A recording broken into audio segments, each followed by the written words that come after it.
2. Positive વાક્ય. તમારી જન્મ કુંડળી તૈયાર કરી રહ્યા હતા.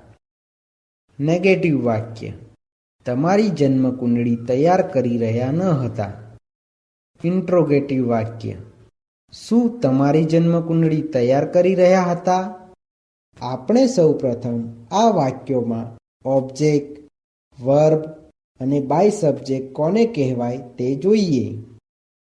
આ વાક્યમાં તમારી જન્મ કુંડળી ઓબ્જેક્ટ છે, તૈયાર કરવું વર્બ છે અને આ વાક્યમાં બાય સબ્જેક્ટ આપ્યો નથી. હવે આપણે ફોર્મ્યુલા પ્રમાણે પોઝિટિવ વાક્યનું અંગ્રેજી વાક્ય બનાવતા શીખીશું. ઓબ્જેક્ટ એટલે કે તમારી જન્મ કુંડળી. તમારી જન્મ કુંડળીનું અંગ્રેજી યોર હોરોસ્કોપ થાય છે. વોઝ અથવા વેર. આ વાક્યમાં ઓબ્જેક્ટ તરીકે યોર હોરોસ્કોપ એકવચન નામ હોવાથી યોર હોરોસ્કોપની સાથે વોઝ આવે છે. સહાયકારક ક્રિયાપદ એટલે કે બેઇંગનું બેઇંગ. વર્બ એટલે કે તૈયાર કરવું. તૈયાર કરવુંનું અંગ્રેજી પ્રિપેર થાય છે. પરંતુ કન્ટિન્યુઅસ પાસ્ટ ટેન્સના પેસિવ વોઇસના વાક્યોમાં ક્રિયાપદનું ભૂતકૃદન થતું હોવાથી પ્રિપેરનું પ્રિપેર્ડ થાય છે. આ વાક્યમાં બાય સબ્જેક્ટ આપ્યો નથી. આ વાક્યમાં અધર વર્ડ્સ નથી.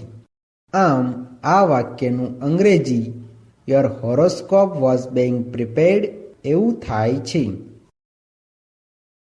તેવી જ રીતે નેગેટિવ વાક્યનું અંગ્રેજી વાક્ય બનાવતા શીખીએ. ઓબ્જેક્ટ એટલે કે તમારી જન્મ કુંડળી. તમારી જન્મ કુંડળીનું અંગ્રેજી યોર હોરોસ્કોપ થાય છે.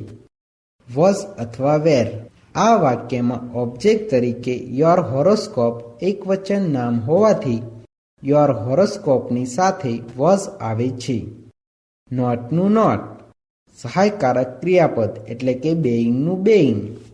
વર્બ એટલે કે તૈયાર કરવું. તૈયાર કરવુંનું અંગ્રેજી પ્રિપેર થાય છે.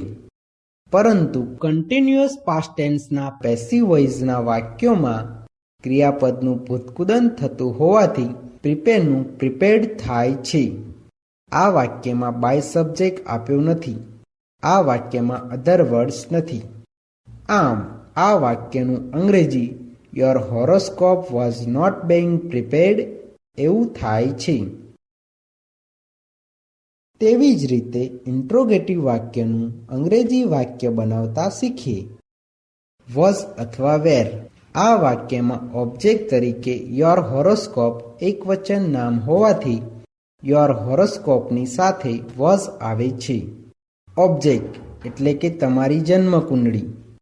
તમારી જન્મ કુંડળીનું અંગ્રેજી યોર હોરોસ્કોપ થાય છે.